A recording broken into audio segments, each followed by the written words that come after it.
Day 9 exploring AWS services. ఈ వీడియోలో మనము క్లౌడ్ వాచ్ అంటే ఏంటో డిస్కస్ చేద్దాము. క్లౌడ్ వాచ్ సర్వీస్ ఎలా అంటే మన స్మార్ట్ వాచ్ లాగా అనమాట.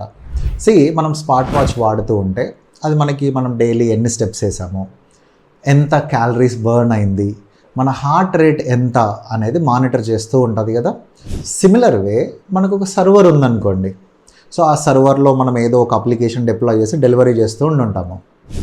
ఆ సర్వర్ CPU యూసేజ్ ఎంత, ఆ సర్వర్ మెమరీ యూటిలైజేషన్ ఎంత, నెట్వర్క్ యూటిలైజేషన్ ఎంత, ఆ సర్వర్కి ఉన్న వాల్యూమ్లో IOPS కౌంట్ ఎంత అని చెప్పేసి ఇలా మనకి ఈ క్లౌడ్ వాచ్ అనే సర్వీస్ రీసోర్స్ మానిటర్ చేస్తూ మనకి గ్రాఫికల్ వేలో ఇస్తూ ఉంటుంది. ఓన్లీ మానిటరింగ్ పర్పస్ ఏనా అంటే క్లౌడ్ వాచ్ మనకి లాగింగ్ పర్పస్ కూడా హెల్ప్ అవుతుంది. అంటే మనకి ఒక అప్లికేషన్ ఉంది EC2 ఇన్స్టాన్స్లో, అది రన్ అవుతుంది. ఆ లాగ్స్ మనకి కావాలి అని చెప్పానంటే క్లౌడ్ వాచ్ ఏజెంట్ ఇన్స్టాల్ చేసి క్లౌడ్ వాచ్ లాగ్ గ్రూప్స్కి తీసుకురావచ్చు. అండ్ లాంబ్డా కానీ DynamoDB లాంటి సర్వీసెస్ ఉన్నప్పుడు ఆ లాంబ్డా ఫంక్షన్ రన్ అయినప్పుడు దాని అవుట్పుట్ లాగ్స్ ఎంత రీసోర్స్ యూటిలైజ్ అయింది అనేలాంటి ఇన్ఫర్మేషన్ కూడా మనం క్లౌడ్ వాచ్ లాగ్స్ గ్రూప్లోకి తీసుకురావచ్చు.